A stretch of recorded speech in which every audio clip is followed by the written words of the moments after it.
अस्सलाम वालेकुम, welcome to my official YouTube channel.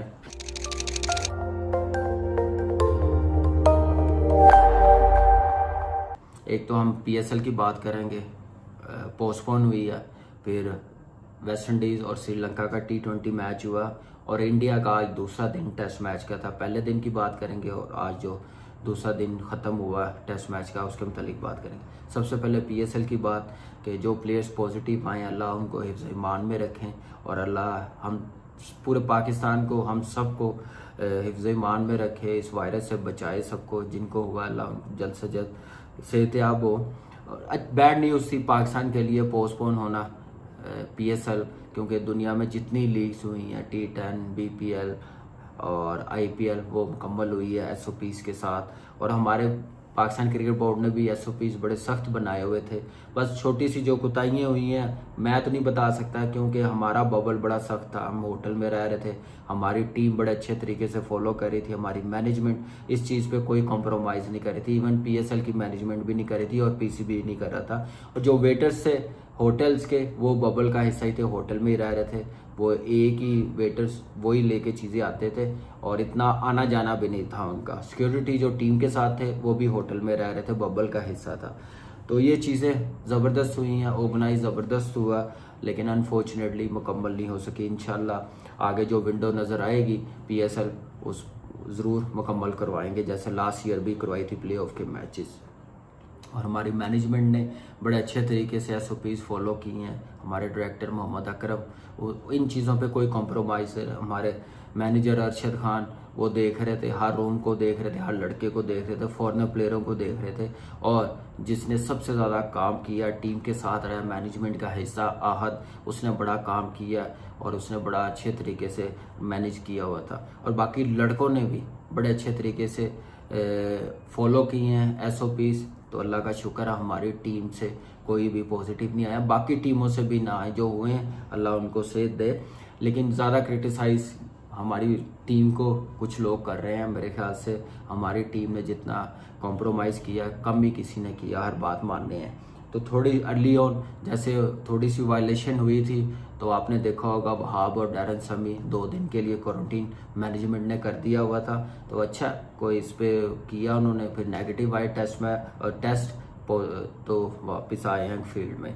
तो ओवरऑल हमारी टीम ने बड़ा अच्छा कॉम्प्रोमाइज़ किया, इस पे कोई छूट नहीं थी। कोई मेरे ख्याल से लड़कों ने वायलेशन नहीं किया, हमारे लड़कों ने, बाकी लड़कों ने भी नहीं की, क्योंकि सिक्योरिटी इतनी टाइट थी पीएसएल की। बड़े अच्छे इंतजाम थे। लोग कह रहे हैं कि वहाँ पे शादियाँ भी हो रही थी, वहाँ पे लोग भी आना जाना था। मेरे ख्याल से वो हो तो रही थी लेकिन वो हमारे एरिया में नहीं हो रही थी, वो दूर हो रही थी। और ना हम लोगों को पता, ना कोई नीचे जाता था रिसेप्शन पे, ना कोई लॉबी में जाता था, ना किसी से मिलते थे। सिर्फ ग्राउंड और रूम्स थे और प्लेयर्स थे आपस में, आपस के एक ही फ्लोर पे रहते थे। इंतजामात मैंने कहा ना बड़े ज़बरदस्त थे। जहाँ पे हुआ आना जाना जो प्लेयरों का हुआ, लिफ्ट से निकलना गाड़ी तक जाना, वो थोड़ा दूर था गाड़ी तक, उसको थोड़ा और करीब कर ले तो बहुत ही अच्छा हो जाएगा। क्योंकि इन फ्यूचर ऐसे ही चलानी पड़ेगी क्रिकेट जब तक ये कोविड है, जब तक वैक्सीन नहीं लगती या उसका कोई प्रॉपर ट्रीटमेंट नहीं आता। तो ये चीज़ें देखनी पड़ेंगी पीएसएल को। और इंशाल्लाह जो भी विंडो आएगी तो इस पर दोबारा मैचेस करवाएंगे, कंप्लीट करवाएंगे। लेकिन एज ए पाकिस्तानी सबको दुख है, हम लोगों को दुख है, फ्रेंचाइजर को सबको दुख है कि कंप्लीट नहीं हो सकी। तो जो भी विंडो होगी उस पर होगी। अब बात करते हैं पहले T20 की, श्रीलंका वर्सेस वेस्ट इंडीज़ की। जैसे रिकॉर्ड बना 6 छक्कों का, हैट्रिक का, वो ज़बरदस्त रहा पोलार्ड। अब वो बैट्समैन बन गए। इससे पहले गिब्स ने 6 छक्के लगाए थे, युवराज सिंह ने लगाए थे, तो अब पोलार्ड ने 6 छक्के लगाए हैं। ये मैच की खासियत रही है और पहला T20 वेस्ट इंडीज़ टीम जीत गई। अकील हैट्रिक की है और पोलार्ड ने 6 छक्के लगाए, जिसकी वजह से वेस्ट इंडीज़ टीम पहला T20 मैच जीत गई है। जेसन होल्डर की ऑलराउंड परफॉर्मेंस में कहे कि आप देखें कि 2 आउट उसने बड़ी ज़बरदस्त की है बॉलिंग, तो जिसकी वजह से वो मैच जीत गए वेस्ट इंडीज़। और जैसे बैटिंग में भी जैसे परफॉर्मेंस दी है जेसन होल्डर ने, उसके बाद आप देखें कि बॉलिंग में जैसे रन इतने खुले रन होने नहीं दिए, और 131 रन पे श्रीलंका। डिकवेला ने 33 रन बनाया, पतरूम ने 39 रन बनाए हैं। यंग प्लेस था, लेकिन यह है कि बाकी जो experience Dinesh Chandimal, Angelo Matthew, इन्होंने बड़े रन नहीं बनाए। हसरंगा ने तीन विकेटें ली हैं, लेकिन वो डिफेंड नहीं कर सके। अच्छी बॉलिंग की है 12 रन दे के, लेकिन यह है कि फाइट नज़र आई है श्रीलंका की टीम से। और वेस्ट इंडीज़ टीम जैसे है बॉलिंग में थोड़ा सा है, अभी उनके पास प्रॉपर बॉलर्स नहीं है, स्पिनर्स नहीं है, लेकिन यह है कि जितनी भी बॉलिंग थी उनसे काम लिया पोलार्ड ने, जिसका फ़ायदा हुआ है। वेस्ट इंडीज़ की टीम को इतना बड़ा टोटल नहीं करने दिया। तो उसके बाद अब बात करते हैं इंडिया और इंग्लैंड के टेस्ट मैच की, चौथे टेस्ट मैच की। ज़बरदस्त दिन रहा इंडिया के लिए। पहला दिन जैसे आउट कर लिया था 205 रन पे, और जैसे टॉस जीता, फिर टॉस जीतने का एक इस मैच की पिच टोटली डिफरेंट थी। जैसे पहले टेस्ट मैच में थी 2 दिन जैसे खेली है वैसे ही खेली है, इतना टर्न नहीं हुआ पिच। लेकिन यह है कि पटेल वंस अगेन उसने जैसे 4 आउट किए हैं, अश्विन ने 3 आउट किए हैं, लेकिन सबसे पहले बैटिंग क्या जो टॉस जीतने का फ़ायदा इंग्लैंड टीम उठा नहीं सकी, वो देखने वाला है। जैक क्रॉली, डॉम सिबली, आप देखें जोनी बेस्टो, ये कुछ लंबे रन नहीं कर सके। बेस्टो ठीक है 28 रन तो बनाए हैं। जो रूट पहले टेस्ट मैच के बाद लंबे रन नहीं कर सका। बेन स्टोक ने बड़े ज़बरदस्त 55 रन बनाए हैं, और आउट गलत टाइम होगा। अगर ये 250-300 रन होते तो शायद इस वक्त इंडिया ट्रबल में होता है। लेकिन यह है कि इंडियन टीम से भी जो बैटिंग और बॉलिंग हुई है ज़बरदस्त हुई है। उसके बाद पॉप अनलकी रहा, बड़ा ज़बरदस्त खेल रहा था। उसके बाद देखें कि डॉन लॉरेंस आप देखें कि 46 रन बनाए हैं उसने, और उसके अलावा आप देखें कि पूरी टीम 205 रन पे आउट हो गई। 3 बॉलर्स के साथ गए हैं, 1 ऑलराउंडर के साथ गए हैं, बेन स्टोक के साथ। ये चीज़ रही है। जो बॉलिंग आनी चाहिए थी डॉम बेस्ट की, वो बॉलिंग नहीं हुई। बाद में बात करेंगे। जैसे आज इंडिया की बैटिंग शुरू हुई थी, बॉलिंग में आप देखें कि मोहम्मद सिराज अगेन उसने बॉलिंग जो की है इस पिच पे कैसे बॉल कैरी कर रहा था, ये क्लास नज़र आ रही। सीम कितना अच्छा लग रहा था। इंशाद शर्मा और मोहम्मद सिराज ने जैसे नया बॉल किया, सिराज ने 2 विकेटें ली हैं। अक्षर पटेल ने जैसे फिर 4 आउट किए हैं। आप देखें कि वो विकेट टू विकेट से बॉलिंग कर रहा, दूर फेंक रहा है, पेस उसकी है जिसकी वजह से बोल्ड कर रहा है और लेग भी फोर कर रहा है। ये क्लास नज़र आ रही है कि वो कट पे मैंने नहीं देखा कि स्कोर खा रहा है या स्वीप पे स्कोर खा रहा है। और उसके बाद अश्विन ने जैसे 3 आउट किए हैं, बड़ी ज़बरदस्त बॉलिंग की है उसने। वाशिंगटन सुंदर ने 1 विकेट ली है। फिर जैसे बैटिंग शुरू हुई थी, शुभमन गिल जैसे पहले ओवर में ही आउट हो गया था। एंडरसन क्या क्लास का बॉलर है, क्या ब्रेक थ्रू दिलवाया। फिर रोहित शर्मा जैसे आज आउट हुआ है 49 रन बना के, ऐसे लग रहा था कि इंडियन टीम ट्रबल में आ जाएगी, इंग्लैंड टीम कोई 40-50 रन की लीड ले लेगी। लेकिन ऐसा होने नहीं दिया, उसने नहीं होने दिया। जो फॉर्म में है पंत जैसे उसने बैटिंग की है, 101 रन बनाए हैं। ट्रबल में थी, कोहली कोई रन नहीं बना सका। पुजारा जैसे जैकलिन से आउट हुआ है, फिर रहाने जैसे आउट हुआ है एंडरसन से, जैसे उसने इस पिच पे स्लिप लगवाई है। क्या बॉलर है। और रहाने बैट फॉर्म में इस वक्त। ऑस्ट्रेलिया मेलबर्न टेस्ट मैच के बाद कोई बड़े रन्स इतने अच्छे बना नहीं सके जिसका फ़ायदा इंडियन टीम को। लेकिन प्लेयर ऐसा कि जब स्कोर लंबा करेगा तो इंडियन टीम को कितना फ़ायदा होता है। उसके बाद जैसे बैटिंग की है वाशिंगटन सुंदर ने और पंत ने, 113 रन की पार्टनरशिप हुई है। और क्या बैटिंग की है, जो इंडियन टीम को प्रेशर से निकाला और लंबा स्कोर किया, जिसकी वजह से 294 रन बनाए। मैंने कहा था ना एक टाइम पे ऐसे लग रहा था कि टी के बाद कि वो 40-50 रन की लीड ले लेंगे। तो ये चीज़ मेरे ख्याल से ज़बरदस्त रही है। जैसे वाशिंगटन सुंदर ने 60 रन बनाए, नॉट आउट रहे हैं। और उसके साथ है अक्षर पटेल, वो भी बैटिंग पूरी लंबी करता है। एक अच्छी मजबूत पोजीशन में आ गए। लेकिन यह है कि इंग्लैंड टीम के पास जो मौका था टॉस जीतने का, वो उसका फ़ायदा नहीं उठा सके। उसके बाद जैसे वाशिंगटन सुंदर 60 रन मैंने बताया था और अक्षर पटेल 11 पे खेल रहा है।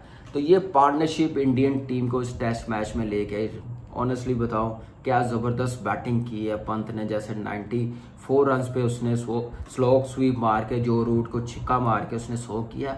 ये शो करता है कि कितना पॉजिटिव माइंड है। वो ये नहीं सोचता कि मैं 100 कर लूँ। जो उसकी शॉट्स है चाहे वो 99 पे है 94 पे, कम ही बैट्समैन होते हैं जो बड़ी हिट मार के अपना 100 मुकम्मल करते हैं, लेकिन पंत ने जैसे छिक्का मार के 100 किया, क्या ज़बरदस्त बॉलिंग की। इंग्लैंड टीम को अगर मेरे ख्याल से कोई स्पिनर्स जैक लीग के साथ कोई और स्पिनर अच्छा होता लाइक मोइन अली या ग्रैंड स्वान, तो मेरे ख्याल से ये इंग्लैंड टीम टेस्ट मैच में अपना कंट्रोल उनके हाथ में होता है। डॉन बेस्ट ने आप देखें कि बॉलिंग जैसी उसको करनी चाहिए थी पिच के मुताबिक, वैसी बॉलिंग की नहीं। हर ओवर्स में फुल टॉस करना कम ही देखे हैं, इतने फुल टॉस होते हुए किसी स्पिनर से वो फ़ायदा उठा नहीं सके।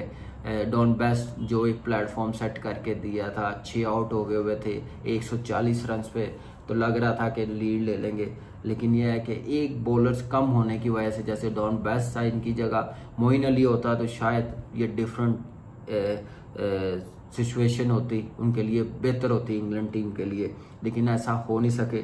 जो रूट ने डॉन बेस्ट जितने ओवर्स किए हैं, 14 ओवर्स किए हैं, उसे मजबूरन करने पड़े क्योंकि डॉन बेस्ट की बॉलिंग वो नहीं हो रही थी।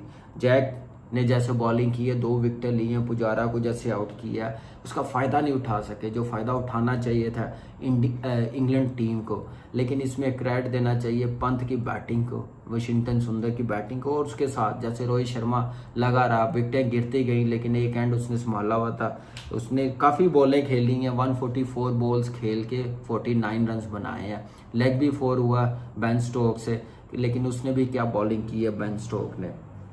2 विकेटें ली हैं बेन स्टोक ने, कोहली की और रोहित शर्मा की। जैसे कोहली को आउट किया, ज़बरदस्त बॉल किया, जैसे बाउंस मिला, जैसे कॉट बिहाइंड हुआ, तो ये चीज़ देखने वाली है कि एक और स्पिनर मैच्योर होता कोई तो इस वक्त इंग्लैंड टीम हावी होती इंडियन टीम पे। लेकिन इस वक्त बड़ी ज़बरदस्त पोजीशन में, मेरा नहीं ख्याल कि अब इंग्लैंड टीम यहाँ से कम बैक कर सकती है। ऑलमोस्ट खेलने के बाद 100+ की लीड हो ही जाएगी। अभी भी इनके पास 86 रन की लीड है, 89 रन की लीड होगी हुई है इंडिया की। तो मेरे ख्याल से जितना लंबा जाएगी ये पार्टनरशिप उतना अच्छा होगा इंडियन टीम के लिए। इस वक्त ज़बरदस्त पोजीशन पे है, जीतने की पोजीशन पे है इंडियन टीम, और पूरा जीतना भी चाहिए, मौका भी है। लेकिन इंग्लैंड टीम के पास इस वक्त बैटिंग बहुत लंबी है, वो बैटिंग के सर पे ये टेस्ट मैच खेल रहे हैं। अगर उनकी ओपनिंग पार्टनरशिप थोड़ा सा अच्छा स्टार्ट देगी तो अभी 3 दिन पड़े हुए हैं, तो मुश्किल भी हो सकती है क्योंकि चौथे 5वें दिन विकेट आपको पता है कि कैसा बिहेव करेगी, कैसा ब्रेक लेगी, ये सबको पता है। लेकिन यह है कि इस वक्त ज़रूरत है ये पार्टनरशिप जल्द से जल्द आउट करे जो आने वाले बैट्समैन हैं, और उसके बाद ऊपर 150 पौने 200 रन करें तो इंग्लैंड टीम फिर ये टेस्ट मैच जीत सकती है। अदरवाइज़ इस वक्त 70% इंडिया के हक में है मैच, ये वाला चल रहा है। जितना स्कोर कार्ड हुआ है 2 दिन का, दोनों दिन इंडियन टीम ने डोमिनेट किया, और इसका फ़ायदा पंत की बैटिंग का हुआ इंडियन टीम को, वाशिंगटन सुंदर की बैटिंग का हुआ है। तो वाशिंगटन सुंदर को जिस मकसद के लिए खिलाया गया, क्योंकि 6 के बाद बैट्समैन इतने नहीं थे, क्योंकि 6 बैट्समैनों के साथ नहीं खेल रहे थे, बॉलिंग भी साथ कर रहा है, उसकी बैटिंग की एबिलिटी की वजह से उसको ये टेस्ट मैच खिलाया गया कि नीचे से आकर रन्स मिले, एक सपोर्ट मिले बैटिंग लाइनअप को, वही उसने रोल प्ले किया, और क्या ऑलराउंडर मिल गए हैं टेस्ट मैच के लिए। अब इंडियन टीम कहीं बाहर भी जाएगी तो पूरे प्रॉपर 2 स्पिनर्स के साथ भी खेल सकते हैं, 3 फास्ट बॉलर्स के साथ भी खेल सकते हैं।